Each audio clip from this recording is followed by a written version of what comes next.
Well, here we are, at the end of a very surprising and very different year for me. At this time last year, I was just starting out on YouTube with only about 100 subscribers and a trailer for the game that I was working on. And now, as you can probably see on your screen right now, we are pretty close to reaching 15,000. How did this happen? I don't know. It's about 15 times what I was hoping for, and about 30 times what I actually expected. If you've been around on this channel for a while, thank you so much for helping make this transformation happen. And if you're new, then this video will help get you up on things that were, things that are, and some things that have not yet come to pass. So let's start at the beginning with my name. Chapter 1. What is Lighthoof and what is Dryden?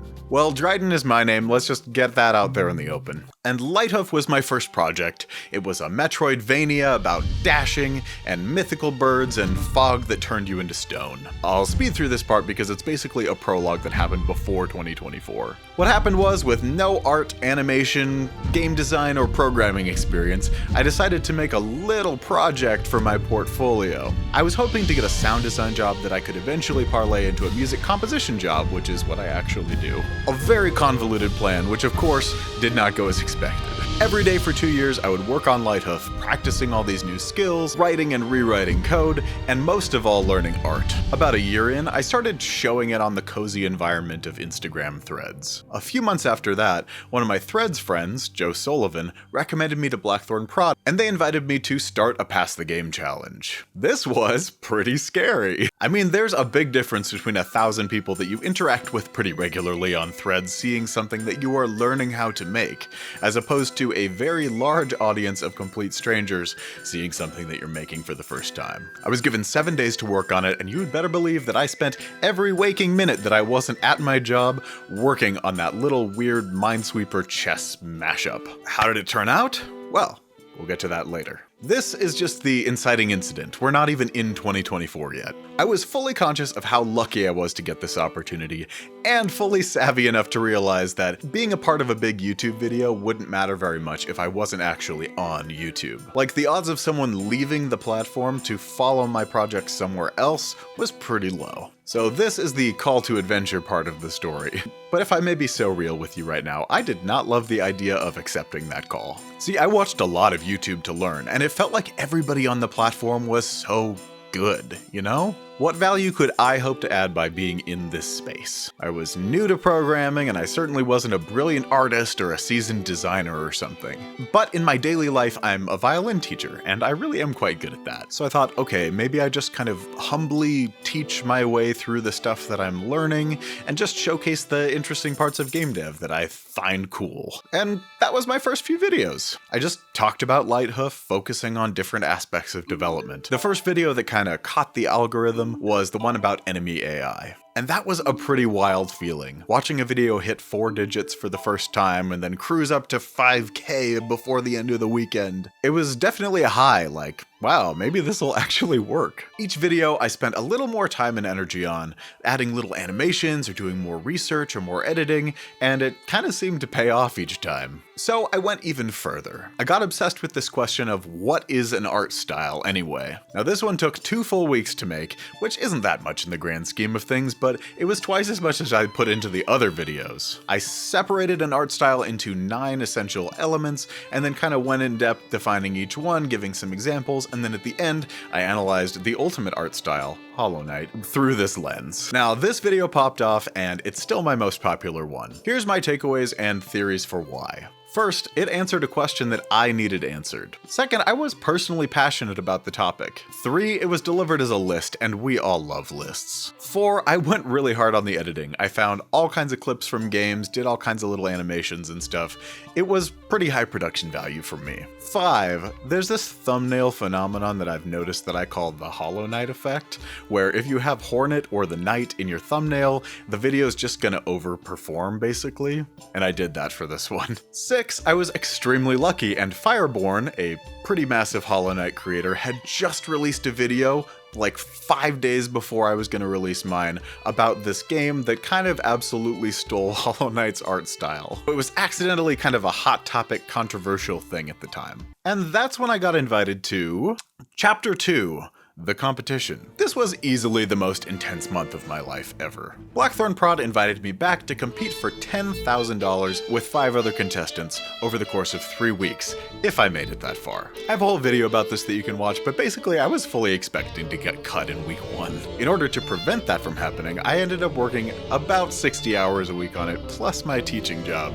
I would sleep about 4 to 5 hours a night, and then when I got just too exhausted to draw or code, I would close my eyes for like 10 to 15 minutes, and then wake up like every time. It was wild, but I can't say I didn't love it. One of the things that kept me going happened during week 2. Remember that original Pass the Game challenge that I talked about where I did the chess minesweeper thing?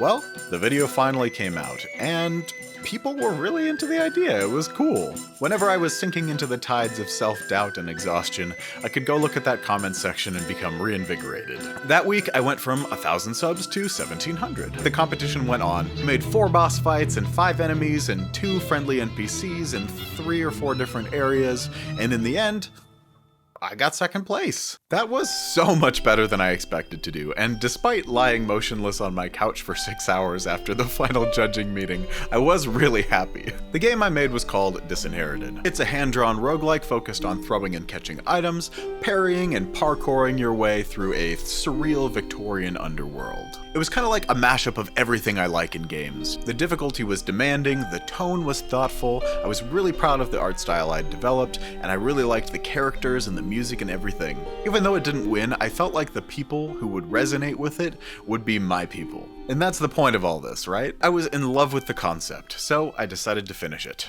I made a plan. Chapter 3, the 100-day challenge. With summer coming and my teaching load thinning out, I decided to try to finish the entire game in 3 months. I resolved to make a video every week chronicling my progress and just see how it went. And went it did. Within 8 weeks, the channel hit 10,000 subscribers, which surpassed my wildest hopes. I was working as fast as humanly possible, designing new characters, overhauling the art, making new mechanics and relics and enemies, and I was making a lot of progress. But there are some curious effects to this really tight loop of building and sharing. For one thing, a feedback loop is established. And this part is an amazing double-edged sword. The ideas you generate are incredible and inspiring and often right on the money, but they often come in faster than I could ever hope to implement them. The critical feedback you guys gave me helped me avoid a lot of pitfalls, showed me where things needed explaining, and gave me a diverse array of perspectives. But addressing it would also send my project plan out the window. And then there's just the raw time of making videos. Each one takes about 8 to 12 hours, even with help. It's fun and it's worth it, and I am so lucky to be doing it, and I love having this chronicle of the progress, but it's undeniable that in 100 days, I could have gotten a lot more development done if I hadn't spent 1 out of every 7 days working on video production. And then lastly, there's always this desire to have some major thing to showcase each week. And that sometimes prioritizes the deeply unwatchable and boring parts of game development, which are extremely necessary. I still snuck them into videos anyway, kind of like blending veggies into mac and cheese. So, did I finish the game in 100 days? No. But I did finish a pretty substantial demo, which is great because I definitely needed it for Chapter 4, Disinherited Down Under. Disinherited got accepted into South by Southwest Sydney's Games Showcase, which was a huge honor. I had the time between August, when the 100 Days Challenge ended, and mid-October, when the showcase started, to polish up the demo. That meant getting seamless controller support, making a strong first impression with the tutorial section, and trying to balance the difficulty for a 10 to 15 minute experience of a first-time player, giving them something satisfying. If you haven't developed games before, you might think that that's maybe a couple days of work. It is not. As always, the last 5% of a project is the most tedious and time-consuming and finicky. I've found this is true across every medium of every art form I've ever done. And worse, how do you know when it's ready? Thankfully, I released the demo on itch, and I had so many amazing community members playing it, giving their feedback and ideas and criticisms, and sharing their speedruns, and it was so healthy for that last bit of polish that it needed. During this time, I also made the lightly animated opening sequence and a trailer for the Steam page. Ultimately, the showcase went really well. I met with 5 publishers while I was there, and then pitched to a handful more afterwards. And all the meetings I had while I was there were really promising. They said my pitch was nearly perfect, the demo felt great, they said I should be actually asking for more funding, and then one of them even asked me how I don't have a publisher already. So that's a huge confidence booster. Also, I had an awesome time there just meeting other devs, learning about their games, learning from their games, and just having fun in general sightseeing. When I got home, after making a video about it, it was time to submit my pitches, follow up, and figure out what to do next. And there was some more work to do. I got invited by Blackthorn Prod to start another Pass the Game project.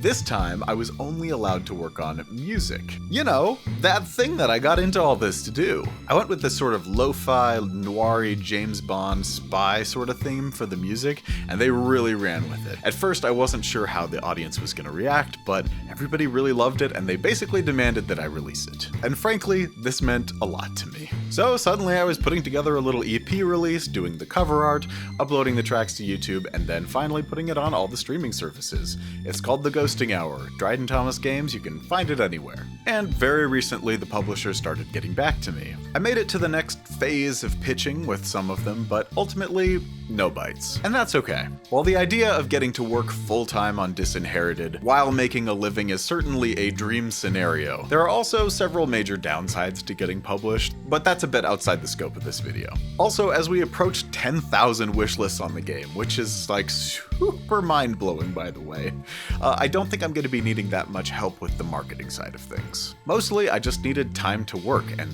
funding would have made it so that I could expand the scope of the game safely. Which brings me to Chapter 5, the future. So this channel is ending the year with almost 15,000 subs. That is bonkers. We've done 24 long-form videos, 26 shorts, and 4 music tracks. And most importantly, Disinherited has a whole entire demo. There's a lot of work left to do on the game though. There are levels to create, systems to develop, bosses to design, and so many things that need to be picked up and thrown. And not just the bones. During these past few months with so much else on my plate, I've slowed down a little bit. I've played some other games and I've been thinking about where Disinherited wants to go and how it wants to be different from those other games. I've been working on implementing some new and interesting systems that I think you're really gonna like. I'm gonna zero in on the most unique aspects of the game and make them as rich as possible. The throwing and catching system, the parries, and I'm gonna get as much as I can out of those nice platforming mechanics that I've been finessing.